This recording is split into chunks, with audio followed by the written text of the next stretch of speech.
Good morning. ഇന്നത്തെ live പ്രോഗ്രാമിലേക്ക് എല്ലാവർക്കും സ്വാഗതം. ഇന്ന് നമ്മൾ ഡിസ്കസ് ചെയ്യുന്നത് മാർക്കറ്റിലെ വെല്ലുവിളികൾ നേരിട്ടുകൊണ്ടിരിക്കുന്ന റിസോർട്ടുകളെ കുറിച്ചാണ്. നമുക്കറിയാം, ഇന്ന് നമ്മളുടെ കേരളത്തിലെ ഏറ്റവും വലിയ വരുമാന സ്രോതസ്സുകളിൽ ഒന്നാണ് ടൂറിസം എന്ന് പറയുന്നത്. ടൂറിസം മേഖലയിൽ ബിസിനസ് ചെയ്യുന്നവരും ജോലി ചെയ്യുന്നവരുമായിട്ട് ലക്ഷക്കണക്കിന് ആളുകളാണ് ഇന്ന് ഉപജീവന മാർഗം കണ്ടെത്തിക്കൊണ്ടിരിക്കുന്നത്. ഈ മേഖലയ്ക്ക് വരുന്ന ഓരോ പ്രതിസന്ധികളും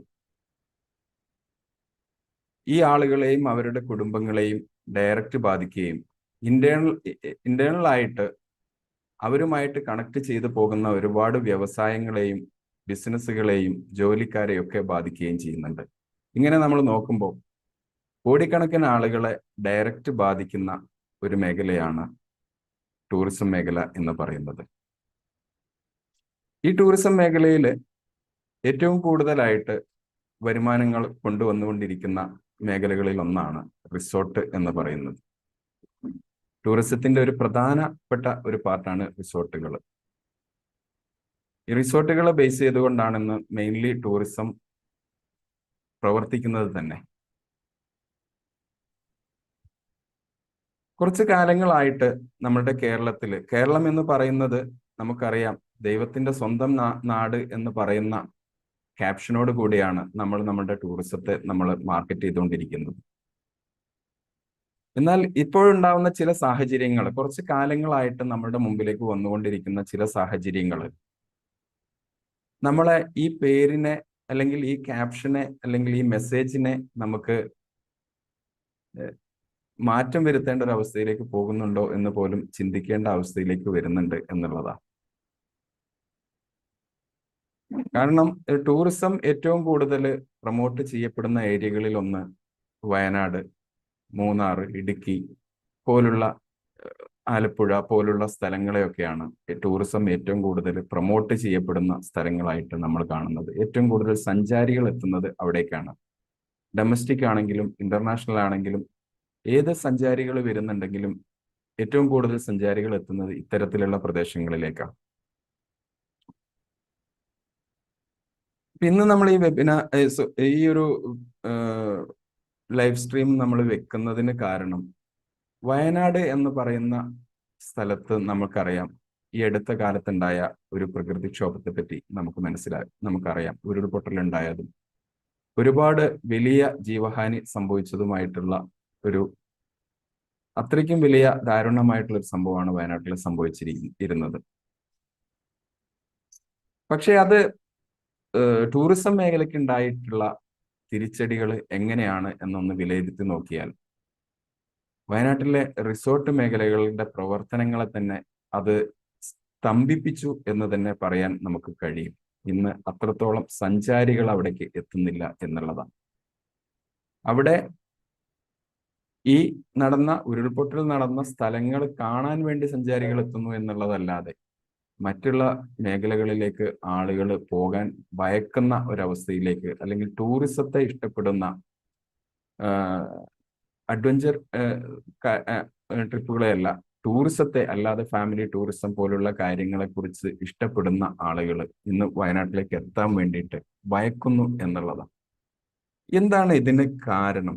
കാരണം പ്രകൃതിക്ഷോഭങ്ങൾ കാലങ്ങളായിട്ട് നമ്മുടെ ഭൂമിയിൽ നടന്നുകൊണ്ടിരിക്കുന്നുണ്ട് പല ഭാഗങ്ങളിലും. നിങ്ങൾക്കറിയാം, നമുക്ക് കുറച്ച് കാലങ്ങൾ മുമ്പ് തന്നെ ഈ വയനാട്ടിൽ തന്നെ ഒരു ഉരുൾപൊട്ടൽ പോലുള്ള അല്ലെങ്കിൽ മലയിടിച്ചിൽ പോലുള്ള സംഭവങ്ങൾ വയനാട്ടിൽ തന്നെ ഉണ്ടായിട്ടുണ്ട്. പക്ഷെ അതിൽ നിന്നൊക്കെ വയനാട് റിക്കവർ ചെയ്ത് വന്നുകൊണ്ടിരിക്കുകയായിരുന്നു. കൂടാതെ വന്യജീവി ആക്രമണത്തിന്റെ പേരിൽ വലിയ പ്രശ്നങ്ങൾ സൃഷ്ടിച്ചുകൊണ്ടും ആ ടൂറിസം മേഖല ഒരുപാട് കാലത്ത് സ്തംഭനാവസ്ഥയിലേക്ക് പോയി. വീണ്ടും നമുക്കൊരു പ്രകൃതിക്ഷോഭം വന്നു. അത് ഈ ടൂറിസം മേഖലയെ സാരമായിട്ട് ബാധിച്ചുകൊണ്ടിരിക്കുക. ഇത് എന്തുകൊണ്ടാണ് ഇങ്ങനെ സംഭവിക്കുന്നത്? പ്രകൃതിക്ഷോഭങ്ങൾ ഉണ്ടാകുന്നത് എന്തുകൊണ്ട് എന്നുള്ളതല്ല നമ്മൾ വിലയിരുത്തുന്നത്. പ്രകൃതിക്ഷോഭങ്ങൾ ഉണ്ടാകുമ്പോഴും ഈ വന്യജീവി ആക്രമണങ്ങൾ ഉണ്ടാകുമ്പോഴും അതിനെ കൂടുതൽ പേടിപ്പെടുത്തുന്ന രൂപത്തിലേക്ക്, അതിനുണ്ടായിട്ടുള്ള പ്രത്യാഘാതങ്ങളെ അതിനെ 4-5 ഇരട്ടിയായിട്ട് സമൂഹത്തിലേക്ക് അവതരിപ്പിക്കുന്നതിൽ നമ്മളുടെ മാധ്യമങ്ങൾക്കും അതേപോലെ തന്നെ മറ്റുള്ള തൽപര കക്ഷികൾക്കും സാധിക്കുന്നു എന്നുള്ളതാണ്. ഇത് കേൾക്കുന്ന ഒരു പ്രേക്ഷകനെ സംബന്ധിച്ചിടത്തോളം വയനാട് സുരക്ഷിതമല്ല എന്നുള്ള ഒരു തോന്നലിലേക്ക് അവർ മാറുകയാണ്. ഇതിനെ പ്രതിരോധിക്കാനും ഇതിനെ മറികടന്നുകൊണ്ടുള്ള ഒരു സ്ട്രാറ്റജി ബിൽഡ് ചെയ്തുകൊണ്ട് ആ ബിസിനസ്സിനെ മുമ്പോട്ട് കൊണ്ടുപോകാനും നമുക്ക് സാധിച്ചാൽ മാത്രമാണ് നമ്മുടെ റിസോർട്ട് വ്യവസായം അല്ലെങ്കിൽ ടൂറിസം നമുക്ക് മുമ്പോട്ട് കൊണ്ടുപോകാൻ കഴിയുള്ളൂ. ഇതിന് നമ്മൾ കൃത്യമായിട്ടുള്ള സ്ട്രാറ്റജികൾ മേക്ക് ചെയ്യേണ്ടതുണ്ട്. കാരണം നമുക്കറിയാം, ഒരു കാലത്ത് സുനാമി ഉണ്ടായ സമയത്ത് ടൂറിസത്തിനെയായിരുന്നു അത് ഏറ്റവും കൂടുതൽ ബാധിച്ചിരുന്നത്. ഇന്റർനാഷണൽ ടൂറിസങ്ങളെ അത് കാര്യമായിട്ട് ബാധിച്ചിട്ടുണ്ടായിരുന്നു. ബീച്ച് ടൂറിസത്തെ ഏറ്റവും കൂടുതൽ ബാധിച്ച ഒരു കാലഘട്ടമായിരുന്നു അത്. അതിനൊക്കെ ഇന്ന് നമ്മൾ അതിജീവിച്ച് ബീച്ച് ടൂറിസം പൂർണ്ണമായ രീതിയിൽ അല്ലെങ്കിൽ അതിനേക്കാൾ കൂടുതൽ ആളുകൾ ബീച്ച് ടൂറിസത്തിലേക്ക് പോകുന്ന രൂപത്തിലേക്ക് ഇന്ന് ബീച്ച് ടൂറിസം മാറി വന്നിട്ടുണ്ട്. ഇത് എങ്ങനെയാണ് നമുക്ക് സാധിച്ചത്? കാരണം ഈ പ്രകൃതിക്ഷോഭങ്ങൾ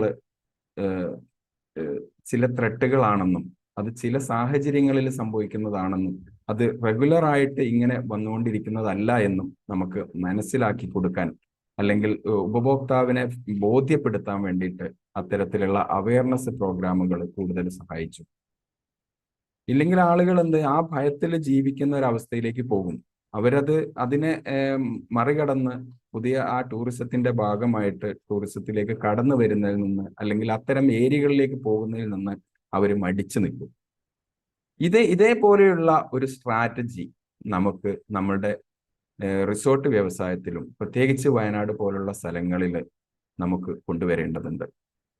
ഇതെങ്ങനെ നമുക്ക് പ്രാവർത്തികമാക്കാൻ കഴിയും എന്നുള്ളതാണ് നമ്മൾ ഇന്ന് ഡിസ്കസ് ചെയ്യുന്നത്.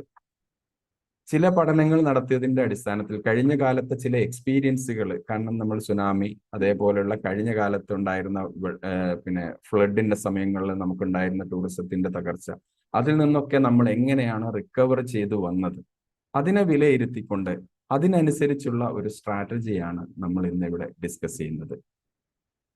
ഈ സ്ട്രാറ്റജി നമ്മൾ യൂസ് ചെയ്യുന്നതോടുകൂടി നമ്മളുടെ വ്യവസായത്തെ നമുക്ക് എന്ത് ചെയ്യാം, ഇപ്പം മന്ദഗതിയിൽ നിൽക്കുന്ന വ്യവസായത്തെ നമുക്ക് എന്ത് ചെയ്യാൻ പറ്റും, ഒരു നെക്സ്റ്റ് ലെവലിലേക്ക് നമ്മുടെ നഷ്ടസാധ്യതകളൊക്കെ കുറച്ചുകൊണ്ട് നമുക്കൊരു ബെസ്റ്റ് ആയിട്ടുള്ള ഒരു അവസ്ഥയിലേക്ക് നമുക്ക് ഈ ബിസിനസ്സിനെ കൊണ്ടുപോകുന്നതിന് നമുക്ക് സാധിക്കും.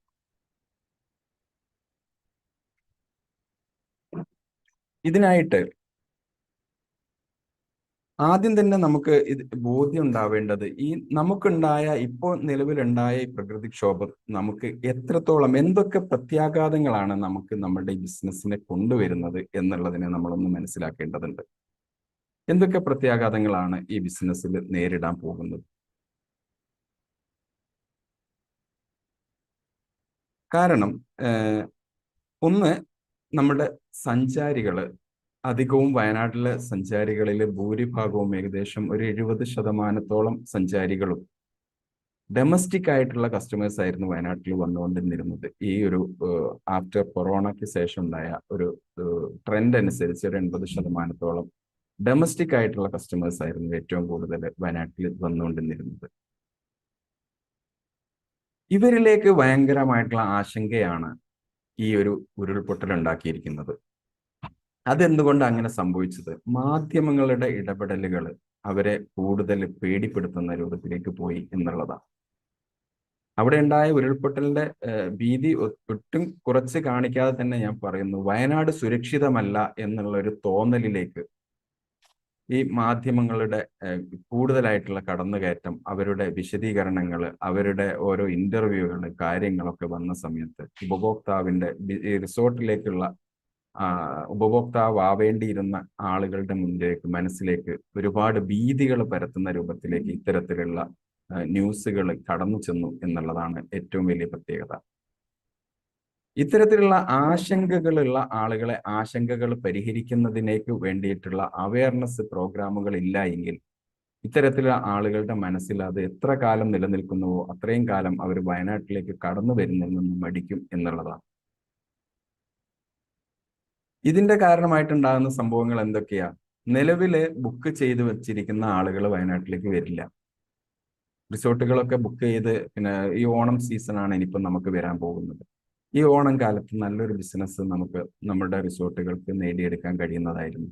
അവരൊരുപാട് പാക്കേജുകളൊക്കെ പ്രഖ്യാപിച്ച് ഒരുപാട് പ്രൊമോഷനുകളൊക്കെ കൊടുത്ത് അഡ്വാൻസ് ബുക്കിങ്ങുകളൊക്കെ എടുത്ത് വളരെ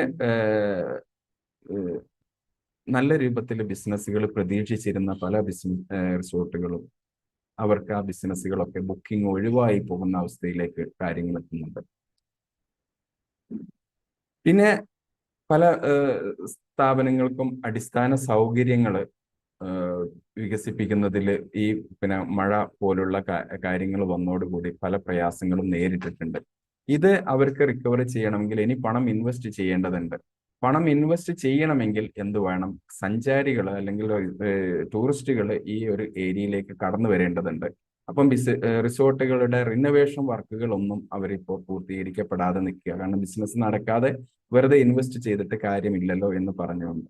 അപ്പൊ ഇത്തരത്തിലുള്ള റിനോവേഷൻ കാര്യങ്ങളൊക്കെ ചെയ്യാതിരിക്കുമ്പോൾ ഒരു ടൂറിസ്റ്റ് ആണെങ്കിലും അവിടേക്ക് കടന്നു വരുന്നുണ്ടെങ്കിൽ അവരെ സംബന്ധിച്ചിടത്തോളം അവർ ആ റിസോർട്ട് തിരഞ്ഞെടുക്കുന്നതിൽ നിന്ന് പിന്മാറും. കാരണം അവിടെ കൃത്യമായിട്ടുള്ള മെയിൻ്റനൻസ് കാര്യങ്ങളൊന്നും നടത്താതെ നിർത്തുന്ന റിസോർട്ടുകളിലേക്ക് ആളുകൾ കടന്നു വരില്ല.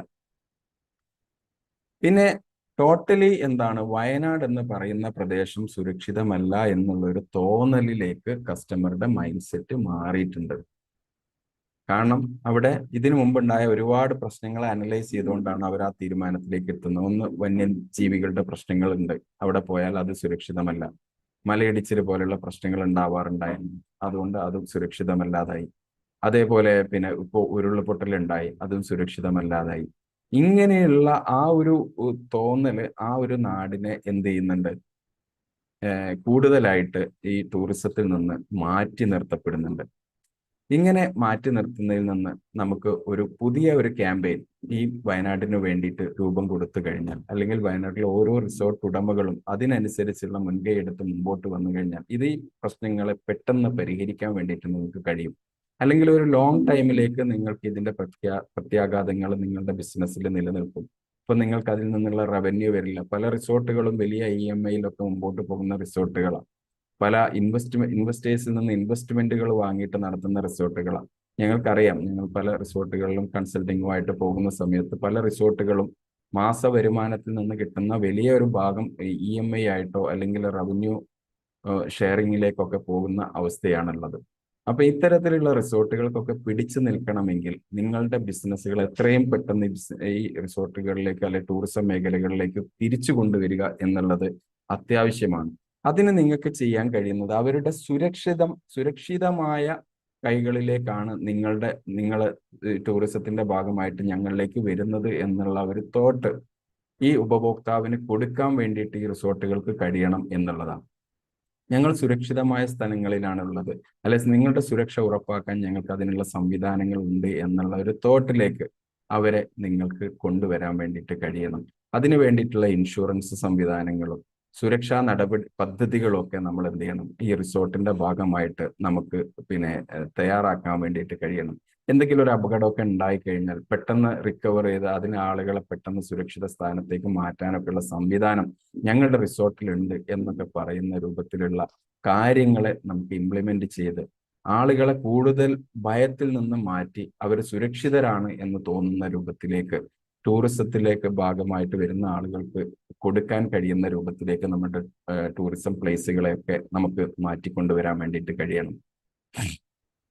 പിന്നെ നമ്മൾ ശ്രദ്ധിക്കേണ്ടത് നമ്മുടെ പ്രകൃതിക്ക് കൂടുതൽ ദോഷങ്ങൾ വരാത്ത രൂപത്തിലുള്ള പ്രവർത്തനങ്ങളായിരിക്കണം നമ്മുടെ ടൂറിസം മേഖലയിൽ നമ്മൾ നടത്തേണ്ടത്. ചില ഏരിയകളിലൊക്കെ പോകുമ്പോൾ കുന്നുകളൊക്കെ ഇടിച്ച് കൊണ്ടാണ് പല രൂപത്തിലുള്ള കൺസ്ട്രക്ഷൻ വർക്കുകളും ചെയ്യുന്നത്. അതേസമയം നമ്മൾ ആ ലാൻഡ്സ്കേപ്പിംഗ് ഒക്കെ അതേ രൂപത്തിൽ തന്നെ നിലനിർത്തിക്കൊണ്ട് നമുക്ക് അതിൽ കൂടുതൽ പിന്നെ മാറ്റങ്ങൾ വരുത്താതെ ആ ലാൻഡ്സ്കേപ്പ് അതേപോലെ നിലനിർത്തി നമ്മൾ നമ്മളുടെ പ്രവർത്തനങ്ങളൊക്കെ മുമ്പോട്ട് പോകുകയാണെങ്കിൽ പ്രകൃതിക്ക് വലിയ പ്രയാസങ്ങൾ ഉണ്ടാവില്ല. അങ്ങനെ ആകുമ്പോൾ ഇത്തരത്തിലുള്ള പ്രകൃതിക്ഷോഭങ്ങളൊക്കെ നമ്മളുടെ ഏരിയകൾ, നമ്മളുടെ റിസോർട്ടുകളൊക്കെ നിൽക്കുന്ന സ്ഥലങ്ങളിലൊക്കെ നമുക്ക് സുരക്ഷിതമായിട്ട് നിലനിൽക്കാൻ കഴിയും, പ്രകൃതിക്ഷോഭങ്ങളെ മാറ്റി നിർത്താൻ വേണ്ടിയിട്ട് കഴിയും. ഇപ്പം പ്രകൃതിക്ഷോഭങ്ങൾ ഉണ്ടാക്കുന്ന ഓരോ സ്ഥലങ്ങളിലും പഠനങ്ങൾ നടത്തുമ്പോൾ പറയപ്പെടുന്നത് അവിടെ ഒരുപാട് പിന്നെ ഭൂമിയിൽ മാറ്റങ്ങൾ വരുത്തിയ സ്ഥലങ്ങളിലാണ് ഇത്തരത്തിൽ പ്രകൃതിക്ഷോഭങ്ങളൊക്കെ നടക്കുന്നത് എന്നുള്ളത് പഠനങ്ങൾ പറയുന്നുണ്ട്. അപ്പൊ നമ്മൾ ശ്രദ്ധിക്കേണ്ടത്, നമ്മളൊരു റിസോർട്ട് വ്യവസായം നമ്മൾ ആരംഭിക്കുന്നുണ്ടെങ്കിൽ, നമ്മളൊരു ലാൻഡ്സ്കേപ്പ് നമ്മൾ തിരഞ്ഞെടുക്കും, നമ്മളൊരു ലൊക്കേഷൻ തിരഞ്ഞെടുക്കുന്നുണ്ടെങ്കിൽ ആ ലൊക്കേഷൻ എങ്ങനെയാണോ ഇപ്പോൾ നിലനിൽക്കുന്നത് അതേപോലെ നിലനിർത്തിക്കൊണ്ട് തന്നെ പ്രകൃതിയോട് ചേർന്നുകൊണ്ടുള്ള ടൂറിസത്തിന്റെ പദ്ധതികൾ നമ്മൾ കൊണ്ടുവരാൻ വേണ്ടിയിട്ട് തയ്യാറാകുക. അങ്ങനെ കൊണ്ടുവരുന്ന സമയത്ത് നമുക്ക് കൂടുതൽ ബെറ്റർ ആയിട്ട് പ്രകൃതിയോട് ഇണങ്ങിച്ചേർന്നുകൊണ്ടുള്ള ഒരു സമീപനത്തോടു കൂടി നമ്മൾക്ക് നമ്മുടെ വ്യവസായത്തെ മുമ്പോട്ട് കൊണ്ടുപോകാൻ കഴിയും. അപ്പൊ പ്രകൃതി നമുക്ക് എതിരായിട്ട് നിൽക്കുന്ന അവസ്ഥകൾ നമുക്ക് കുറയ്ക്കാൻ വേണ്ടിയിട്ട് കഴിയും. ഓക്കെ. പിന്നെ നമ്മൾ ശ്രദ്ധിക്കേണ്ടത്, വിപണിയിൽ ഇതേപോലുള്ള മാന്ദ്യങ്ങൾ കാലാകാലങ്ങളിലായിട്ട് നടന്നു വന്നുകൊണ്ടിരിക്കുന്നുണ്ട്, ഇല്ലേ? നമുക്കറിയാം, സുനാമി വന്നു, അതിനുശേഷം ഫ്ലഡ് വന്നു, അതിനുശേഷം പിന്നെ ഒരു പിന്നെ മറ്റു കോവിഡ് പോലുള്ള മഹാമാരി വന്നു, അതിനുശേഷം നമുക്കിപ്പോൾ ഈ ഉരുളുപൊട്ടൽ പോലുള്ള പ്രശ്നങ്ങൾ വന്നു. ഇത്തരത്തിലൊക്കെയുള്ള പ്രകൃതിയിൽ ഉണ്ടാകുന്ന ഓരോ പ്രശ്നങ്ങളും, പ്രകൃതിയിൽ ഉണ്ടാകുന്ന ഓരോ സംഭവങ്ങളും അത് കാലാകാലങ്ങളിലായിട്ട് നമുക്ക് വർഷങ്ങൾക്ക് മുമ്പുള്ള ഓരോ കാര്യങ്ങളിലേക്ക് നമ്മൾ തിരിച്ചു പോയി കഴിഞ്ഞാലും നമുക്ക് കാണാൻ കഴിയും, ഓരോ കാലത്തും ഇത്തരത്തിലുള്ള പ്രകൃതിക്ഷോഭങ്ങളും അല്ലെങ്കിൽ പ്രകൃതിയുടെ പിന്നെ സ്ഫോടനങ്ങളും അല്ലെ ഭൂകമ്പങ്ങൾ, ഇതേപോലുള്ള പ്രശ്നങ്ങൾ ഓരോ കാലങ്ങളിലായിട്ട് സംഭവിച്ചുകൊണ്ടിരിക്കുന്നതാണ്. ഇതിനെ നമ്മൾ ഭയന്നിട്ട് കാര്യമില്ല. ഇത് നമ്മളൊരു ബിസിനസ്സുകാരൻ എന്നുള്ള നിലയ്ക്ക് നമ്മൾ ഇത് കാണേണ്ടത് നമുക്കൊരു ത്രെട്ടായിട്ട് നമ്മൾ ഇതിനെ കാണണം. ഈ ഇങ്ങനെയുള്ള ത്രെട്ടുകൾ നമുക്ക് വരുന്ന സമയത്ത് ആ ത്രെട്ടിനെ നമുക്ക് എങ്ങനെ മറികടക്കാം, എങ്ങനെ നമുക്കത് അതിൽ നിന്ന് എങ്ങനെ കൂടുതൽ ഉയർത്തെഴുന്നേൽക്കാം. നമുക്കറിയാം, കോവിഡ് മഹാമാരി വന്ന സമയത്ത് ഒരുപാട് ബിസിനസ്സുകൾ പുതിയ പുതിയ ആശയങ്ങൾ കൊണ്ടുവന്ന് അവര് മില്യൺസ് ഓഫ് മില്യൺസ് വരുമാനം നേടിയ ബിസിനസ്സുകളെ നമുക്ക് കാണാൻ കഴിയും. അതേപോലെ നമുക്കും ചിന്തിച്ചുകൂടെ, നമ്മളുടെ മുമ്പിൽ വന്ന ഈ ത്രെട്ട് നമുക്കൊരു ബിസിനസ് സാധ്യതയാണ് കൊണ്ടുവന്നിരിക്കുന്നത് എന്ന് നമുക്കൊന്ന് ചിന്തിക്കുക.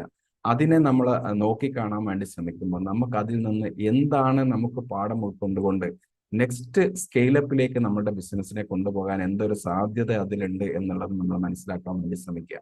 നമുക്ക് വരുന്ന ഓരോ ചലഞ്ചുകളും നമ്മൾ ശ്രദ്ധിക്കേണ്ടത്, നമ്മുടെ ബിസിനസ്സിൽ നമുക്കുണ്ടാവുന്ന ഓരോ ചലഞ്ചുകളും നമുക്ക് കൂടുതൽ അവസരങ്ങൾ അതിൽ ഒളിഞ്ഞിരിക്കുന്നുണ്ട് എന്നുള്ളതാണ് നമ്മൾ കാണേണ്ടത്. നമ്മുടെ ഏതൊരു ബിസിനസ് ആണെന്നുണ്ടെങ്കിൽ നമ്മൾ ബിസിനസിന്റെ പ്രതിസന്ധികൾ വരുമ്പോൾ നമ്മൾ തളർന്നു പോകുന്നതിന് പകരം അതിന്റെ അവസരങ്ങളെ കണ്ടെത്തുന്നതിന് വേണ്ടിയിട്ട് നമ്മൾ തയ്യാറാകണം. കാരണം ഇന്നിപ്പോൾ ഉണ്ടായിരിക്കുന്ന ഈ പിന്നെ ഉരുൾപൊട്ടൽ പോലുള്ള ഈ ഒരു പ്രശ്നത്തിൽ നിന്ന് നമുക്ക് എന്ത് പാഠം ഉൾക്കൊള്ളാൻ കഴിയും, എന്താണ് നമ്മൾ ഇനി നമ്മുടെ ബിസിനസ്സിൽ വരുത്തേണ്ട അപ്ഡേറ്റ്, എന്ത് മാറ്റങ്ങൾ വരുത്തണം നമ്മുടെ ബിസിനസ്സിൽ, എങ്ങനെയാണ് നമ്മുടെ കസ്റ്റമറെ നമ്മൾ കൂടുതലായിട്ട് നമ്മളിലേക്ക് ആകർഷിക്കാൻ വേണ്ടി എന്തൊക്കെ സ്ട്രാറ്റജികൾ കൊണ്ടുവരണം. ഇങ്ങനെ നമ്മൾ ചിന്തിക്കുമ്പോൾ നമുക്ക് പുതിയ പുതിയ ഐഡിയാസുകൾ, പുതിയ പുതിയ സ്ട്രാറ്റജികൾ നമുക്ക് ഇംപ്ലിമെന്റ് ചെയ്ത് നമ്മുടെ ബിസിനസ്സിലേക്ക് കൊണ്ടുവരാൻ വേണ്ടിയിട്ട് നമുക്ക് കഴിയും. നമുക്കറിയാം, നമ്മുടെ കോവിഡ് സമയത്ത് മെയിൻലി നമ്മുടെ ടൂറിസം മേഖലയ്ക്ക് സംഭവിച്ച പ്രശ്നങ്ങളെ നമ്മളൊന്ന് വിലയിരുത്തി നോക്കിയാൽ, കോവിഡ് കഴിഞ്ഞ് കുറച്ച് കാലങ്ങൾ ടൂറിസം മേഖല മറ്റപാടെ തകർന്ന ഒരവസ്ഥയിലേക്ക് പോയിട്ടുണ്ടായിരുന്നു. എന്തുകൊണ്ടാണ് ഇതിന് കാരണം? സഞ്ചാരികളായിട്ട് വരേണ്ട ആളുകൾ, ടൂറിസത്തിന്റെ ഭാഗമായിട്ട് വരേണ്ട ആളുകളുടെ കയ്യിൽ പണമില്ലാതായി. കാരണം അവർ അത്രയും 2-3 വർഷം അടച്ചിട്ട് പിന്നെ പുറത്തേക്ക് ഇറങ്ങിയപ്പോൾ അവരുടെ കയ്യിൽ പണമില്ലാതായി പോയി. ഇത് തന്നെയാണ് പ്രകൃതിക്ഷോഭങ്ങൾ നടക്കുമ്പോഴും ഇവിടെ സംഭവിക്കുന്നത്. പ്രകൃതിക്ഷോഭങ്ങൾ നടന്നു കഴിഞ്ഞാൽ ആ ഒരു പിന്നെ ഏരിയാസിലുള്ള ആളുകളുടെ അല്ലെങ്കിൽ ബിസിനസ്സുകളുടെ ഒക്കെ സാമ്പത്തിക സ്ഥിതി വളരെ താറുമാറാകും. അവർക്ക് പിടിച്ചു നിൽക്കാൻ കഴിയാത്ത അവസ്ഥ വരും. ഇങ്ങനെ വരുന്ന സമയത്ത് എന്താ സംഭവിക്കുക? ബിസിനസ്സുകളും അടച്ചു പൂട്ടപ്പെടും. ആളുകൾ കൂടുതൽ ബിസിനസ്സുകളെ ഡിപ്പെൻഡ് ചെയ്യാതെ, ഈ ടൂറിസം മേഖലകളെ ഡിപ്പെൻഡ് ചെയ്യാതെ വരും. കാരണം പണം വേണം എന്തിനും. പണം ഉണ്ടെങ്കിലേ നമുക്ക് ഇത്തരത്തിലുള്ള ആക്ടിവിറ്റികളൊക്കെ നടത്തി നമുക്ക് മുമ്പോട്ട് പോകാൻ കഴിയുള്ളൂ. ഓക്കെ. രണ്ടാമതായിട്ട് വരുന്നത്, ഇത്തരത്തിലുള്ള പ്രകൃതിക്ഷോഭങ്ങളൊക്കെ ഉണ്ടാകുമ്പോൾ ആളുകളുടെ വരവുകൾ കുറയുമ്പോൾ യാത്രാ ചെലവുകൾ കൂടും. നമുക്കറിയാലോ, ആളുകളുടെ എണ്ണം കുറയുന്നതനുസരിച്ച് നമുക്ക് ചെലവുകൾ വർദ്ധിക്കും, അല്ലെങ്കിൽ യാത്രയ്ക്കുള്ള സൗകര്യങ്ങളൊക്കെ കുറയും. അവിടെ അത്തരത്തിലുള്ള പ്രശ്നങ്ങളുള്ള ഏരിയകളിലേക്ക് വാഹനങ്ങൾ പിന്നെ കൂടുതലായിട്ട് സഞ്ചരിക്കാൻ മടിക്കുമ്പോൾ അവിടേക്ക് പോകുന്ന വാഹനങ്ങൾ എന്തെങ്കിലും കൂടുതൽ ചാർജ് ചെയ്യപ്പെടും. ഇങ്ങനെ വരുന്ന സാഹചര്യങ്ങൾ, യാത്രാ ചെലവുകൾ വർദ്ധിക്കുന്നത് കസ്റ്റമറെ ഇത്തരത്തിലുള്ള സ്ഥലങ്ങളിലേക്ക് എത്തിക്കുന്നതിൽ നിന്ന് തടയും. അതേപോലെ തന്നെ ഈ കസ്റ്റമറുടെ എണ്ണം കുറയുമ്പോൾ എന്താണ് വിപണിയിൽ സംഭവിക്കാൻ പോകുന്നത് എന്നുള്ളതാണ് മറ്റൊന്ന് നമ്മൾ നോക്കേണ്ടത്. ഒരുപാട് കസ്റ്റമേഴ്സ് വന്നുകൊണ്ടിരിക്കുന്ന സീസണൊക്കെ ആണെന്നുണ്ടെങ്കിൽ ഒരുപാട് കസ്റ്റമേഴ്സ് വന്നുകൊണ്ടിരിക്കുമ്പോൾ നമ്മളെ സംബന്ധിച്ചിടത്തോളം മത്സരം വളരെ കുറവായിരിക്കും. നമ്മുടെ മേഖലയിൽ മത്സരം കുറഞ്ഞു വരും. കസ്റ്റമറുടെ എണ്ണം വർദ്ധിക്കുന്നതനുസരിച്ച് മത്സരം കുറഞ്ഞു വരും. എന്നാൽ ഇത്തരത്തിലുള്ള പ്രശ്നങ്ങൾ ഉണ്ടാകുമ്പോൾ കസ്റ്റമറുടെ എണ്ണം കുറയും. കാരണം ആദ്യം 1,00,000 കസ്റ്റമർ വന്നിരുന്ന ഒരു ടൂറിസം മേഖലയിൽ 100 കസ്റ്റമറേ വരുന്നുള്ളൂ എങ്കിൽ ഈ 100 കസ്റ്റമറെ കിട്ടാൻ വേണ്ടിയിട്ട് ബിസിനസ്സുകൾ എന്ത് ചെയ്യും? മത്സരിക്കാൻ വേണ്ടിയിട്ട് തുടങ്ങും. ഇങ്ങനെ മത്സരിക്കാൻ വേണ്ടി തുടങ്ങുമ്പോൾ അവിടെ എന്താണ് സംഭവിക്കുക? നമ്മളുടെ റവന്യൂ, ലാഭം കുറയും. കാരണം ഇതിന്റെ വില കുറച്ച് വിൽക്കുക, സർവീസുകൾ വില കുറച്ച് വിൽക്കുന്നതിലേക്ക് ബിസിനസ്സുകൾ മാറും. അപ്പൊ അവിടെ എന്താണ് സംഭവിക്കുന്നത്? ബിസിനസ്സുകൾക്ക് സ്വന്തം ചിലവുകൾ പോലും നടത്തി നിലനിൽക്കാൻ കഴിയാത്ത രൂപത്തിലുള്ള ക്രൈസിസിലേക്ക് ബിസിനസ്സുകൾ പോകും. അപ്പോൾ അങ്ങനെ നമുക്ക് സംഭവിക്കാതിരിക്കണമെങ്കിൽ നമ്മൾ ഈ ഏരിയകളിലേക്കുള്ള ആളുകളെ കൂടുതൽ എത്തിക്കുന്നതിലേക്ക് അവയർനെസ് പ്രോഗ്രാമുകളിലേക്ക് നമ്മൾ കൂടുതൽ പോകണം. നമ്മുടെ മാർക്കറ്റിംഗ് സ്ട്രാറ്റജികളിൽ നമ്മൾ പുതിയ പരിഷ്കാരങ്ങൾ, നമുക്ക് ധാരാളം കസ്റ്റമർ വന്നുകൊണ്ടിരുന്നപ്പോൾ നമ്മൾ ചെയ്തുകൊണ്ടിരുന്ന മാർക്കറ്റിംഗ് സ്ട്രാറ്റജികൾ പോരാ. ഇങ്ങനത്തെ പാൻഡമിക് അല്ലെങ്കിൽ പിന്നെ പ്രകൃതിക്ഷോഭങ്ങളൊക്കെ ഉണ്ടാകുന്ന സമയത്ത് നമ്മൾ ചെയ്യുന്ന മാർക്കറ്റിംഗ് സ്ട്രാറ്റജികൾ, അത്തരത്തിലുള്ള മാർക്കറ്റിംഗ് സ്ട്രാറ്റജികൾ നമ്മൾ ചെയ്തുകൊണ്ട് നമുക്ക് കാര്യമില്ല. അങ്ങനെ നമ്മൾ ചെയ്തു കഴിഞ്ഞാൽ നമുക്ക് കസ്റ്റമർ നമ്മളിലേക്ക് എത്തില്ല. കസ്റ്റമറുടെ വിശ്വാസം നമ്മളിൽ കുറയും. കാരണം കസ്റ്റമർക്ക് എന്താ വേണ്ടത്? കസ്റ്റമറുടെ പെയിൻ പോയിന്റ് നിലനിൽക്കുന്നുണ്ട് അവിടെ. കാരണം അവിടേക്ക് പോയി കഴിഞ്ഞാൽ സുരക്ഷിതമല്ല എന്നുള്ള ഒരു തോട്ട് പ്രോസസ്സിലാണ് കസ്റ്റമർ നിൽക്കുന്നത്. അതനുസരിച്ചുള്ള മാർക്കറ്റിംഗ് സ്ട്രാറ്റജികൾ വേണം അവരുടെ മുമ്പിൽ നമ്മൾ ഇംപ്ലിമെന്റ് ചെയ്യാൻ. നിങ്ങൾ വന്നാൽ സുരക്ഷിതരാണ്, വയനാട് സുരക്ഷിതമാണ്, വയനാട്ടിലെ ടൂറിസത്തിന്റെ ഓരോ മേഖലകളും സുരക്ഷിതമാണ് ഇപ്പോൾ എന്ന് പറയാൻ കഴിയുന്ന രൂപത്തിൽ, എന്ന് കസ്റ്റമർക്ക് മനസ്സിലാക്കാൻ കഴിയുന്ന രൂപത്തിലേക്ക് ഉള്ള സ്ട്രാറ്റജികൾ നമ്മൾ എന്ത് ചെയ്യണം? മാർക്കറ്റിംഗ് സ്ട്രാറ്റജികൾ നമ്മൾ കൊണ്ടുവരാൻ വേണ്ടിയിട്ട് തയ്യാറാകണം. പിന്നെ നമ്മൾ ചെയ്യേണ്ടത്, ഇത്തരത്തിലുള്ള പ്രശ്നങ്ങളൊക്കെ നേരിടുന്ന സമയത്ത്, പ്രത്യേകിച്ച് ബിസിനസ്സുകൾ ഓരോ ചലഞ്ചസുകൾ അല്ലെങ്കിൽ സ്ട്രഗ്ലിങ്ങുകളിലൂടെ ഒക്കെ പോകുന്ന സമയത്ത്, സ്റ്റക്കായി നിൽക്കുന്ന സമയത്തൊക്കെ നമ്മൾ ചെയ്യേണ്ട കാര്യം, നമ്മുടെ ചെലവുകൾ മാക്സിമം കുറയ്ക്കാൻ വേണ്ടിയിട്ട് ശ്രമിക്കുക. നമ്മൾ നല്ല രൂപത്തിൽ കസ്റ്റമർ വന്നുകൊണ്ടിരുന്ന സമയത്ത് നമ്മൾ ഉണ്ടായിരുന്ന അതേ ചിലവിൽ നമുക്ക് ഇപ്പോഴും മുമ്പോട്ട് പോയി കഴിഞ്ഞാൽ നമ്മൾ പ്രയാസപ്പെടും. അപ്പോൾ നമ്മുടെ ചെലവുകൾ എവിടെയൊക്കെയാണോ നമുക്ക് കുറയ്ക്കാൻ, നമ്മുടെ ദൈനംദിന പ്രവർത്തനങ്ങളെ ബാധിക്കാത്ത രൂപത്തിൽ നമുക്ക് ചെലവുകൾ എവിടെയൊക്കെ കുറയ്ക്കാൻ കഴിയും എന്നുള്ളതിന് കൃത്യമായിട്ടുള്ള ഒരു പഠനം നമ്മൾ നടത്തണം നമ്മുടെ ബിസിനസിന്റെ ഉള്ളിൽ. ചിലപ്പോൾ നമുക്ക് പിന്നെ സർവീസിലുള്ള സ്റ്റാഫിന്റെ എണ്ണം താൽക്കാലികമായിട്ട് നമുക്ക് എന്ത് ചെയ്യാം? ഒരു 10 സ്റ്റാഫ് നമുക്ക് സർവീസിലുണ്ടെങ്കിൽ നമുക്കത് 4 സ്റ്റാഫിൽ വെച്ചിട്ട് റൺ ചെയ്യാൻ പറ്റുന്ന രൂപത്തിലേക്ക്, എന്നാൽ നമ്മുടെ സർവീസിൽ ദൈനംദിന പ്രവർത്തനങ്ങളെ ബാധിക്കുകയും ചെയ്യാത്ത രൂപത്തിലേക്ക് നമുക്ക് ഈ കാര്യങ്ങളെ കൊണ്ടുപോകാൻ കഴിയും. കാരണം എന്താ? ഇപ്പോൾ കസ്റ്റമറുടെ ഒഴുക്ക് വളരെ കുറവായതുകൊണ്ട്. അപ്പൊ അങ്ങനെ നമ്മൾ എന്ത് ചെയ്യണം? ഓരോ ചെലവുകളും, അതേപോലെ തന്നെ നമ്മുടെ പിന്നെ നമുക്കറിയാം യൂട്ടിലിറ്റി ബില്ലുകൾ, ഇലക്ട്രിസിറ്റി പോലുള്ള മറ്റുള്ള ബില്ലുകളൊക്കെ വളരെ കുറച്ച് കൊണ്ടുവരാൻ വേണ്ടിയിട്ട് നമുക്ക് ഈ സമയത്ത് നമുക്ക് സാധിക്കണം. അതേപോലെ നമുക്ക് മറ്റുള്ള മെയിൻ്റനൻസുകൾ, കൂടുതൽ മെയിൻ്റനൻസ് വരാത്ത രൂപത്തിലേക്ക് ഓരോ എക്യുപ്മെന്റ്സുകളും കാര്യങ്ങളും ഒക്കെ പ്രവർത്തിപ്പിക്കുന്നതിലേക്ക് സ്റ്റാഫിനെ കൂടുതൽ ട്രെയിൻ ചെയ്യണം നമ്മൾ. കാരണം നമുക്ക് വരുന്ന ഓരോ മെയിൻ്റനൻസും നമ്മുടെ പിന്നെ പണം നഷ്ടപ്പെടുത്തിക്കൊണ്ടിരിക്കും. അങ്ങനെ വരുന്ന നഷ്ടപ്പെടലുകൾ നമ്മൾ എന്ത് ചെയ്യണം? കുറച്ച് കൊണ്ടുവരണം. പിന്നെ ഇത്തരത്തിലുള്ള സമയങ്ങളിലൊക്കെ സർക്കാരുമായിട്ട് കൂടിയാലോചിക്കുന്നതിന് നിങ്ങളുടെ സംഘടനകളോ അസോസിയേഷനുകളൊക്കെ രൂപം കൊടുത്തുകൊണ്ട് ഇത്തരത്തിലുള്ള പ്രശ്നങ്ങളിൽ അകപ്പെട്ടു പോയ ബിസിനസ്സുകളെ റിക്കവർ ചെയ്ത് കൊണ്ടുവരുന്നതിന് സർക്കാർ സഹായങ്ങളെ നമുക്ക് നേടിയെടുക്കുന്നതിന് വേണ്ടിയിട്ടുള്ള നല്ല പ്രവർത്തനങ്ങൾ നടത്തേണ്ടതുണ്ട്. കാരണം നമ്മുടെ സംഘടനകൾ അസോസിയേഷനുകളൊക്കെ രൂപം കൊടുക്കുന്ന ഇത്തരത്തിലുള്ള പ്രശ്നങ്ങൾ ഉണ്ടാകുമ്പോൾ അത് സർക്കാർ തലത്തിലേക്ക് എത്തിക്കാനും ആ സർക്കാർ തലത്തിൽ അതിന് വേണ്ട ചർച്ചകൾ നടത്താനും അതിൽ നിന്ന് സർക്കാരിൽ നിന്നുള്ള ആനുകൂല്യങ്ങൾ നേടിയെടുക്കാനും സഹായങ്ങൾ നേടിയെടുക്കാനും വേണ്ടിയിട്ടാണ്. അപ്പൊ അത്തരത്തിലുള്ള പ്രവർത്തനങ്ങളിലേക്ക് പോകേണ്ടതുണ്ട്. ഇതില് ഇനി നമ്മൾ ചെയ്യേണ്ടത്, നമുക്ക് എങ്ങനെ നമുക്ക് ഈ പ്രതിസന്ധികളെ നമുക്ക് മറികടക്കാം എന്നുള്ളതാണ്. ഒരു ബിസിനസ്സുകാരൻ എന്നുള്ള നിലയ്ക്ക് നമ്മൾ ചിന്തിക്കേണ്ടത് നമ്മുടെ ഒരു ഗ്രോത്ത് മൈൻഡ് സെറ്റിൽ നിന്നുകൊണ്ടാണ് നമ്മൾ ചിന്തിക്കേണ്ടത്. ഇതെനിക്ക് നെക്സ്റ്റ് സ്കെയിലിലേക്ക് പോകാനുള്ള ഒരു അവസരമായിട്ട് എനിക്ക് എങ്ങനെ കാണാൻ കഴിയും?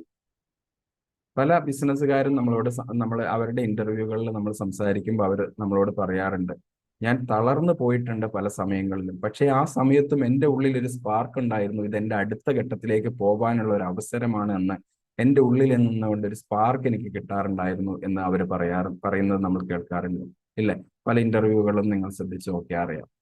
ഇതേപോലെ നിങ്ങൾ തളരുന്നതിന് പകരം ഇവിടെ എനിക്ക് എന്താണ് എൻ്റെ അവസരം എന്നുള്ളത് നമ്മൾ കണ്ടെത്താൻ വേണ്ടിയിട്ട് നമ്മൾ തയ്യാറാകണം. ഇതിനു വേണ്ടിയിട്ട് നമ്മൾ ചെയ്യേണ്ടത്, നമ്മുടെ ബിസിനസ്സിലേക്ക് കസ്റ്റമറെ എത്തിക്കുന്നതിന് വേണ്ടിയിട്ട് ഒരു പദ്ധതി നമ്മൾ തയ്യാറാക്കുക. എങ്ങനെ വേണം? നമ്മൾ ഇതുവരെ ഫോളോ ചെയ്ത കാര്യങ്ങളൊക്കെ മാറ്റി നിർത്തേണ്ടി വരും. നമ്മൾ ഇതുവരെ ഫോളോ ചെയ്തിരുന്നത് ചിലപ്പം ട്രാവൽ ആൻഡ് ടൂറിസവുമായിട്ട് ബന്ധപ്പെട്ട അവിടെ നിന്ന് ആളുകളെ നമ്മളിലേക്ക് എത്തിക്കുന്ന പ്രോസസ് ആയിരിക്കാം നിങ്ങൾ ചിലപ്പം ചെയ്തിട്ടുണ്ടാവും. ഒട്ടുമിക്ക ടൂറിസ്റ്റ് റിസോർട്ടുകളും ചെയ്യുന്നത് നിലവിലുള്ള ട്രാവൽ ആൻഡ് ടൂറിസത്തിൽ വർക്ക് ചെയ്യുന്ന സ്ഥാപനങ്ങളിലേക്കുള്ള ആളുകളെ അവരിൽ നിന്ന് റിസോർട്ടുകളിലേക്ക് എത്തിക്കുന്ന പ്രോസസ്സുകളാണ് പല ആളുകളും ചെയ്തുകൊണ്ടിരിക്കുന്നത്. നേരിട്ടുള്ള കസ്റ്റമർ അക്വിസിഷന് പകരം ഈ മീഡിയേറ്റർ വഴിയായിരിക്കാം ചിലപ്പോൾ എത്തിച്ചുകൊണ്ടിരിക്കുന്നത്. പക്ഷെ ഈ മീഡിയേറ്ററിൽ നിന്ന് ഇപ്പോൾ കസ്റ്റമർ എന്താണ് അകന്നു നിൽക്കും. വയനാട്ടിൽ പോലുള്ള സ്ഥലങ്ങളിലേക്ക് പോകുന്നതിന് ഇത്തരത്തിലുള്ള പ്രശ്നങ്ങൾ ഉള്ളതുകൊണ്ട് പോകാൻ തയ്യാറല്ല. അവർ മറ്റുള്ള സ്ഥലങ്ങളിലേക്ക് പോകും എന്നുള്ള രൂപത്തിലേക്കായിരിക്കാം, അല്ലെങ്കിൽ അവരുടെ പാക്കേജുകൾ തന്നെ അവർ മാറ്റും. കാരണം കുന്നും മലയുള്ള അഡ്വഞ്ചർ ടൂറിസത്തിലേക്ക് പോകുന്നതിന് പകരം കായലുകളിലും അല്ലെങ്കിൽ ബീച്ചുകളിലുള്ള ടൂറിസത്തിലേക്ക് പോകുന്നതിലേക്ക് അവരുടെ മൈൻഡ് സെറ്റ് അവർ മാറ്റിയിട്ടുണ്ടാവും. അപ്പോൾ ഇങ്ങനെ മാറ്റിയിരിക്കുന്ന ആളുകളെ അവരുടെ മൈൻഡ് സെറ്റ് മാറ്റുന്നതിന് വേണ്ടി, ഇത്തരത്തിലുള്ള കസ്റ്റമർ മൈൻഡ് സെറ്റുകൾ മാറ്റുന്നതിന് വേണ്ടിയിട്ടുള്ള പ്രവർത്തനങ്ങളാണ് നമുക്ക് വേണ്ടത്. ഞാൻ നേരത്തെ പറഞ്ഞു അതെന്തൊക്കെയാണ് നമുക്ക് അത്തരത്തിൽ നമുക്ക് ചെയ്യാൻ വേണ്ടിയിട്ട് കഴിയാം.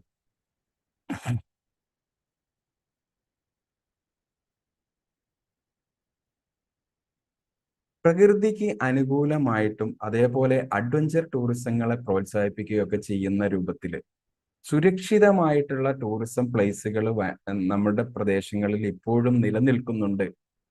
ഇവിടെ സുരക്ഷിതമാണ്, നിങ്ങൾക്ക് കടന്നു വരാം എന്ന് പറയുന്ന രൂപത്തിലേക്കുള്ള അവയർനെസ് പ്രോഗ്രാമുകൾ നമുക്ക് പ്ലാൻ ചെയ്യാൻ വേണ്ടിയിട്ട് കഴിയണം. ഇത് പല രൂപത്തിൽ നിങ്ങൾക്ക് ചെയ്യാൻ കഴിയും.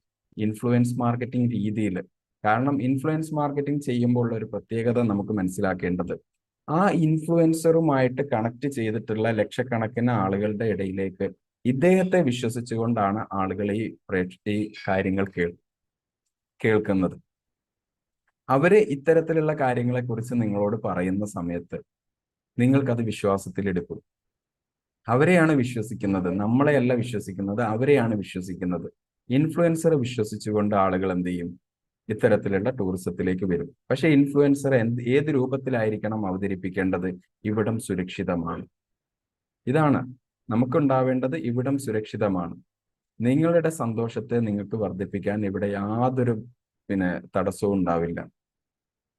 നിങ്ങളൊരു ടൂറിസത്തിലേക്ക് കടന്നു വരുമ്പോൾ നിങ്ങൾ എന്തൊക്കെ ആഗ്രഹിക്കുന്നോ അതൊക്കെ നിങ്ങൾക്ക് ഇവിടെ നിന്ന് ലഭ്യമാകുന്ന രൂപത്തിലേക്കാണ് വയനാട് ഇന്നും നിൽക്കുന്നത്, അല്ലെങ്കിൽ വയനാട്ടിലെ ഓരോ ടൂറിസം മേഖലകളും ഇന്ന് നിൽക്കുന്നത് എന്നുള്ള അവയർനെസ് കൊടുക്കാൻ വേണ്ടിയിട്ട് ഈ ഇൻഫ്ലുവൻസറിലൂടെ നമുക്ക് കഴിഞ്ഞാൽ ആളുകൾ അത് വിശ്വാസത്തിലേക്ക് എടുക്കും. അതേപോലെ PR വർക്കുകൾ നമുക്കറിയാം. പബ്ലിക് റിലേഷൻ എന്ന് പറയുന്ന അഡ്വർടൈസ്മെന്റ് മേഖല ഇന്ന് ഏറ്റവും കൂടുതൽ പ്രാധാന്യമുള്ളതാണ്. എന്തുകൊണ്ട് ആളുകൾക്ക് ഇത്തരത്തിലുള്ള പാനിക്കായത്, ആളുകൾ പേടിപ്പിക്കുന്ന അവസ്ഥയിലേക്ക് പോയത്? മാധ്യമങ്ങളുടെ സൃഷ്ടികളായിരുന്നു ഏറ്റവും കൂടുതലെന്ന് നമുക്ക് കാണാം. അവർക്ക് കൂടുതൽ വ്യൂവേഴ്സിനെ കിട്ടാൻ വേണ്ടിയിട്ട്, അവർക്ക് റേറ്റിംഗ് കിട്ടാൻ വേണ്ടി അവരെന്ത് ചെയ്യും? കൂടുതൽ ഭീതിതമായിട്ടുള്ള രൂപത്തിൽ അതിനെ അവതരിപ്പിക്കപ്പെടും, പേടിപ്പിക്കും ആളുകളെ. പേടി എന്താണ് അവിടെ സംഭവിക്കുന്നത് അറിയാൻ വേണ്ടി, അവരുടെ വ്യൂസ് കൂടാൻ വേണ്ടിയിട്ട് അവരെന്ത് ചെയ്യും? ആളുകളെ കൂടുതൽ പേടിപ്പിച്ചുകൊണ്ടേയിരിക്കും, അല്ലെങ്കിൽ ഇമോഷണലി കരയിപ്പിച്ചുകൊണ്ടിരിക്കും. ഇങ്ങനെ ചെയ്യുമ്പോൾ ആളുകൾ കൂടുതൽ അവരുടെ വ്യൂസ് കൂടിക്കൊണ്ടിരിക്കും.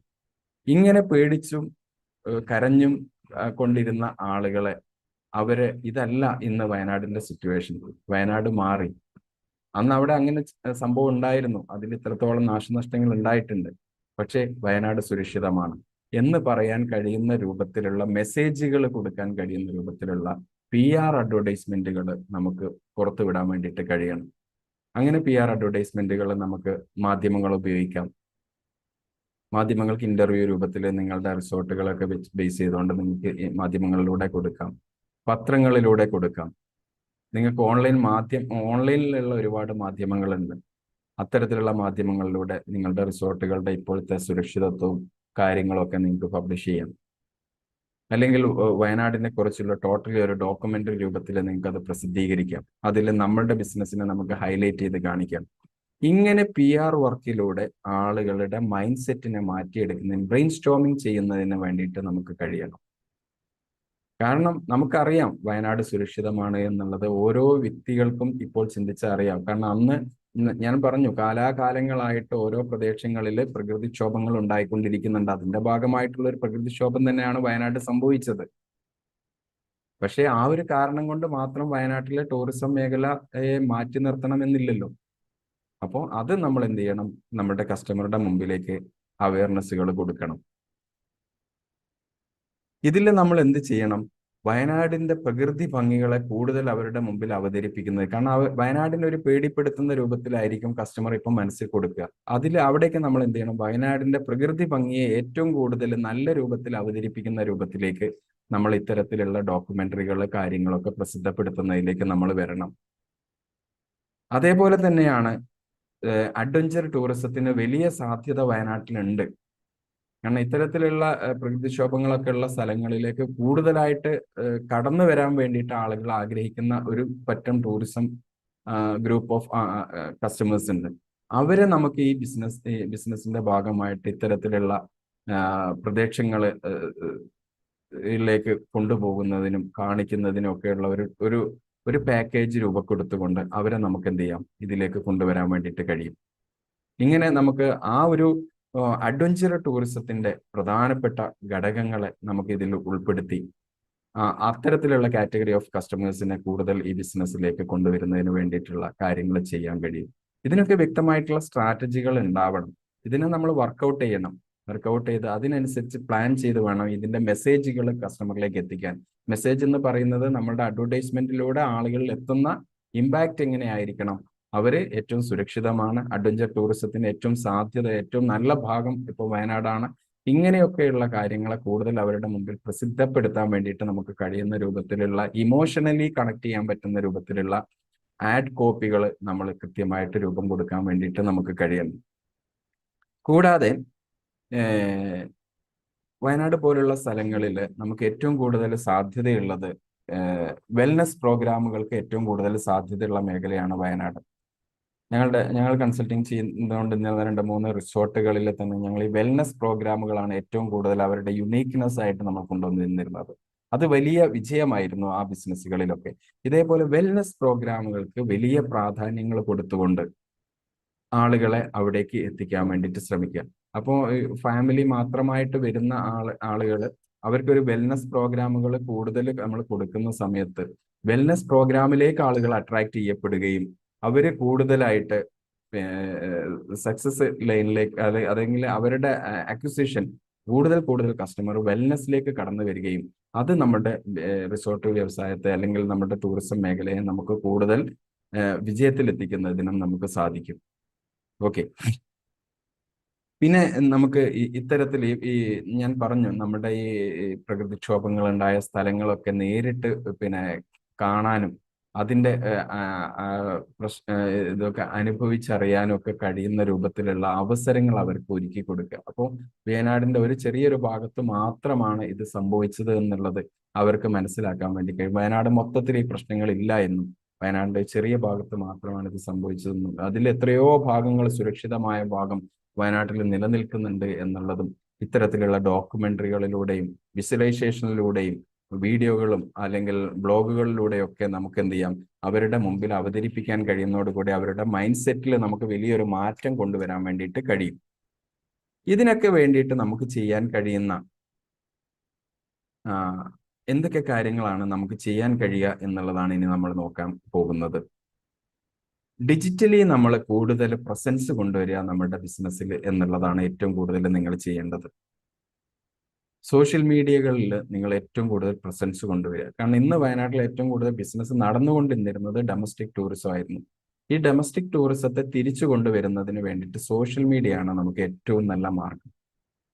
അവർക്ക് ദിനം പ്രതി അവരുടെ മുമ്പിലേക്ക് എത്തുന്ന രൂപത്തിലേക്ക് നമ്മളുടെ വീഡിയോകളും നമ്മളുടെ ആർട്ടിക്കിളുകളും നമ്മളുടെ പോസ്റ്റേഴ്സുകളും നമ്മൾ എന്ത് ചെയ്യണം, സുരക്ഷിതമായ വയനാട്ടിലേക്ക് കടന്നു വരൂ എന്നുള്ള ഒരു ക്യാപ്ഷനോട് കൂടി നമുക്ക് അവരുടെ മുമ്പിൽ എത്തിക്കാൻ കഴിഞ്ഞാൽ, നമ്മളൊരു പോസിറ്റീവ് ആയിട്ടുള്ള ഒരു അഫർമേഷൻ രൂപത്തിലാണ് നമ്മൾ ഈ ഒരു വാചകത്തെ നമ്മൾ എടുക്കേണ്ടത്. നമ്മൾ കൊടുക്കുന്ന ഓരോ ക്യാപ്ഷനുകളും പോസിറ്റീവ് അഫർമേഷൻ ആയിട്ട് കസ്റ്റമറുടെ മനസ്സിലേക്ക് കയറുന്ന രൂപത്തിലേക്കുള്ള മെസ്സേജുകളായിരിക്കണം നമ്മളുടെ അഡ്വർടൈസ്മെന്റുകളിൽ ഉണ്ടാവേണ്ടത്.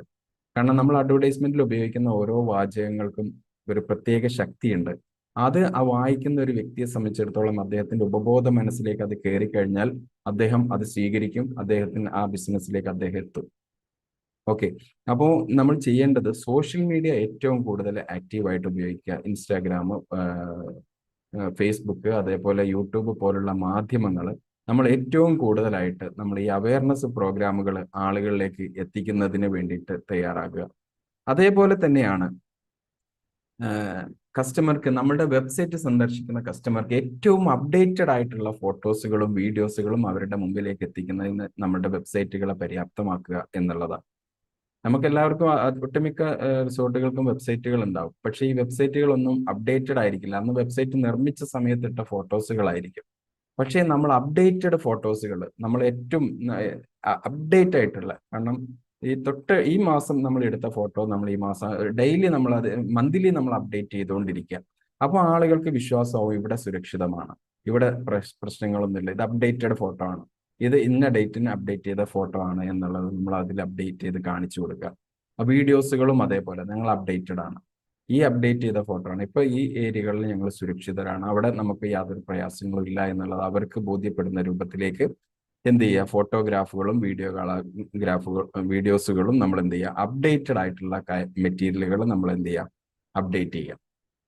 ഓക്കെ, പിന്നെ നമ്മൾ എന്താ ചെയ്യേണ്ടത്, നമ്മൾക്ക് ഇപ്പം വന്നുകൊണ്ടിരിക്കുന്ന കുറഞ്ഞ കസ്റ്റമേഴ്സ് ആണെങ്കിൽ ആ കസ്റ്റമേഴ്സ് ഉണ്ടാവും. ആ കസ്റ്റമേഴ്സിന്റെ റിവ്യൂസുകൾ നമ്മൾ കൃത്യമായിട്ട് നമ്മൾ എന്ത് ചെയ്യാം, നമ്മളെ വെബ്സൈറ്റുകളിലും സോഷ്യൽ മീഡിയകളിലൂടെയും നമ്മൾ എന്ത് ചെയ്യാം, പബ്ലിഷ് ചെയ്യാം. നമ്മൾ അത് കൊടുക്കുക, ആളുകൾക്ക് പ്രസിദ്ധപ്പെടുത്തുക. ഇത് മറ്റുള്ള കസ്റ്റമർ ആവാൻ സാധ്യതയുള്ള നമ്മളുടെ ടാർഗറ്റ് ഓഡിയൻസ് അല്ലെങ്കിൽ നമ്മളുടെ കസ്റ്റമേഴ്സ് ആവാൻ സാധ്യതയുള്ള ടാർഗറ്റ് ഓഡിയൻസിലേക്ക് ഇത്തരത്തിലുള്ള റിവ്യൂസുകൾ നമ്മൾക്ക് എത്തിക്കാൻ വേണ്ടിയിട്ട് കഴിയണം. ഇങ്ങനെ എത്തിക്കുന്ന സമയത്ത് അവർക്ക് കൂടുതൽ വിശ്വാസവും, ആളുകൾ പോകുന്നുണ്ടല്ലോ അവിടേക്ക്, അപ്പൊ നമുക്കും പോകുന്നതുകൊണ്ട് പ്രയാസമില്ല എന്നുള്ള തോട്ട് പ്രോസസ്സിലേക്ക് കസ്റ്റമർ മാറും. ഇങ്ങനെ റിവ്യൂസുകൾ, കൂടുതൽ പോസിറ്റീവ് ആയിട്ടുള്ള റിവ്യൂസുകൾ, അവരുടെ ഹാപ്പിനെസ്, അവർ എന്റർടൈൻ ചെയ്യുന്നത്, അവരുടെ അഭിപ്രായങ്ങൾ, ഇതൊക്കെ നമ്മൾ എന്ത് ചെയ്യണം, ഈ കസ്റ്റമറുടെ മുമ്പിലേക്ക് നമുക്ക് എത്തിക്കാൻ വേണ്ടി കഴിഞ്ഞു കഴിഞ്ഞാൽ വളരെ പെട്ടെന്ന് തന്നെ നമുക്കുണ്ടായ നെഗറ്റീവ് ആയിട്ടുള്ള കാര്യങ്ങളെ നമുക്ക് പെട്ടെന്ന് മാറ്റിയെടുത്തുകൊണ്ട് നമ്മുടെ ബിസിനസ്സിനെ ഡെവലപ്പ് ചെയ്ത് കൊണ്ടുവരുവാൻ വേണ്ടിയിട്ട് ഇത്തരത്തിലുള്ള പ്രോസസ്സുകൾ നമ്മളെ സഹായിക്കും. ദെൻ നെക്സ്റ്റ് നമ്മൾ ചെയ്യേണ്ടത്, നമുക്ക് ഒരു വെർച്വൽ റിയാലിറ്റി എന്ന് പറയുന്നത് ഇന്ന് ഏറ്റവും കൂടുതൽ സാധ്യതയുള്ള ഒരു മേഖലയാണ്. നമ്മളുടെ റിസോർട്ട് നിൽക്കുന്ന സ്ഥലങ്ങൾ കസ്റ്റമർക്ക് എപ്പോൾ വേണമെങ്കിലും നോക്കി സുരക്ഷിതത്വം ഉറപ്പാണോ എന്നുള്ളത് നോക്കി കാണാനുള്ള ഒരു അവസരം നമ്മുടെ വെബ്സൈറ്റിലൂടെ നമുക്ക് ക്രിയേറ്റ് ചെയ്ത് കൊടുക്കാൻ കഴിഞ്ഞാൽ, അതിന് വെർച്വൽ റിയാലിറ്റി ടൂളുകൾ നമുക്ക് യൂസ് ചെയ്യാം. നമ്മൾ ഉപയോഗിക്കുന്ന 360 ക്യാമറ പോലുള്ള കാര്യങ്ങൾ വെർച്വൽ റിയാലിറ്റിയുമായിട്ട് കണക്ട് ചെയ്തുകൊണ്ട് നമുക്ക് എന്ത് ചെയ്യാം, നമ്മുടെ കസ്റ്റമർക്ക് തന്നെ അതായത് ഓൺ ടൈം തന്നെ ഇതെങ്ങനെയാണ് സുരക്ഷിതമാണോ എന്നുള്ളത് നോക്കാൻ കഴിയുന്ന രൂപത്തിൽ വെർച്വൽ റിയാലിറ്റി ടൂറുകൾ നമുക്ക് എന്ത് ചെയ്യാം, നമ്മുടെ വെബ്സൈറ്റുകളിലൂടെ കസ്റ്റമറുടെ മുമ്പിലേക്ക് ഡയറക്റ്റ് എത്തിക്കാൻ വേണ്ടിയിട്ട് നമുക്ക് കഴിയും. ഇങ്ങനെ എത്തിക്കുന്നതോട് കൂടിയുള്ള ഒരു പ്രത്യേകത എന്താണ് എന്ന് ചോദിച്ചാൽ, കസ്റ്റമർക്ക് ഇത് വിശ്വാസം വരിക. ഇവിടേക്ക് പോയാൽ ഇവിടെ ഇപ്പം വളരെ ഭംഗിയായിട്ട് എല്ലാം നല്ല രൂപത്തിൽ തന്നെ നടക്കുന്നുണ്ട്, ഈ ഉണ്ടായിരിക്കുന്ന ഈ പ്രകൃതി ദുരന്തമൊന്നും ഇവിടത്തേക്ക് ബാധിച്ചിട്ടില്ല, ഇവിടെ സുരക്ഷിതമാണ്, അവിടത്തേക്ക് പോകാം എന്നുള്ള ഒരു തോട്ട് പ്രോസസ്സിലേക്ക് കസ്റ്റമർ മാറി വരും. ഇത് കൂടാതെ നമ്മൾ ഇതിന് പ്രീവിയസ് ആയിട്ട് വന്നിരിക്കുന്ന കസ്റ്റമർ, നമ്മുടെ ലോയൽ കസ്റ്റമേഴ്സ് ഉണ്ട്, നമുക്ക് റെഗുലർ ആയിട്ട് വന്നുകൊണ്ടിരുന്നു, പക്ഷെ ഇവരിപ്പം വരുന്നില്ല, ഈ പ്രകൃതിയുടെ പ്രശ്നങ്ങൾ കാരണം വരുന്നില്ലെങ്കിൽ അവരെ നമ്മൾ എന്ത് ചെയ്യാൻ, ഡയറക്റ്റ് കോണ്ടാക്ട് ചെയ്തുകൊണ്ട് അവർക്ക് നമ്മുടെ സുരക്ഷിതത്വം ഉറപ്പുവരുത്തി കൊടുക്കുക നമ്മളിവിടെ. നിങ്ങൾക്ക് ഒരു പ്രശ്നവുമില്ല. ഇവിടെ നമ്മൾ സുരക്ഷിതമാണ്. നമ്മുടെ എല്ലാ ഇപ്പം വരുന്ന കസ്റ്റമറുടെ അവലോകനങ്ങൾ നിങ്ങളൊന്ന് കേട്ടു നോക്കൂ, അവരുടെ റിവ്യൂസുകൾ നിങ്ങളൊന്ന് കേട്ടു നോക്കൂ. എല്ലാം സുരക്ഷിതമാണ്. ഇത് അതൊരു കുറഞ്ഞൊരു സ്ഥലത്ത് മാത്രം സംഭവിച്ച ഒരു പ്രശ്നത്തിൽ നിങ്ങൾ ഇവിടേക്ക് വരാതിരിക്കേണ്ട ആവശ്യമില്ല എന്ന് പറഞ്ഞുകൊണ്ട് അവരെ ഒരു ബ്രെയിൻ സ്റ്റോമിങ് ചെയ്തുകൊണ്ട് അവരെ നമ്മുടെ ബിസിനസ്സിലേക്ക് വീണ്ടും കൊണ്ടുവരാൻ വേണ്ടിയിട്ട് തയ്യാറാകുക. ഇത്രയും കാര്യങ്ങളാണ് നമ്മൾ ഈ ബിസിനസ്സിനെ നമുക്ക് ഡെവലപ്പ് ചെയ്ത് കൊണ്ടുപോകാൻ വേണ്ടിയിട്ട് നമ്മുടെ ഒരു സാധ്യത, നമ്മുടെ മുമ്പിൽ കിടക്കുന്ന സാധ്യതയെ നമ്മൾ ഉപയോഗപ്പെടുത്തുക എന്നുള്ള രൂപത്തിലേക്ക് നമ്മൾ മാറണം. നമ്മൾ ഇതുവരെ ഉപയോഗിച്ച മാർക്കറ്റിംഗ് ടൂളുകളിലൊക്കെ ഒന്ന് റീസ്ട്രക്ചർ ചെയ്യാം. നമ്മൾ ഒന്നും കൂടി ഒന്ന് അനലൈസ് ചെയ്യാം. ആ ടൂളുകൾ ഇനി മതിയോ നമുക്കിനി മുമ്പോട്ട് പോകാൻ എന്നുള്ളത് ഒന്നും കൂടെ റീസ്ട്രക്ചർ ചെയ്ത് ഒന്ന് റീതിങ്ക് ചെയ്തതിന് ശേഷം ഒന്ന് റീസ്ട്രക്ചർ ചെയ്യാം. ഇപ്പോഴത്തെ സാഹചര്യത്തിനനുസരിച്ച് നമ്മളതൊന്ന് റീമോൾഡ് ചെയ്യാം. അങ്ങനെ റീമോൾഡ് ചെയ്തുകൊണ്ട് നമ്മൾ എന്ത് ചെയ്യണം?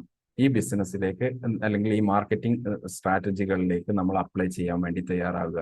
അങ്ങനെ ചെയ്തു കഴിഞ്ഞാൽ റിസോർട്ട് വ്യവസായം ഇപ്പോൾ നേരിടുന്ന പ്രശ്നങ്ങളിൽ നിന്ന് നമുക്ക് വളരെ ഭംഗിയായിട്ട് നമുക്ക് മറികടന്ന് ബിസിനസ്സിനെ വലിയ ഗ്രോത്തിലേക്ക് കൊണ്ടുപോകാൻ വേണ്ടിയിട്ട് നമുക്ക് കഴിയും. അപ്പൊ ഇന്നത്തെ ഈ സെഷൻ നിങ്ങൾക്ക് ഇഷ്ടമായി എന്ന് ഞാൻ കരുതുന്നു. നമുക്ക് അടുത്ത മറ്റ് നല്ലൊരു ടോപ്പിക്കുമായിട്ട് വീണ്ടും കാണാം. Thank you.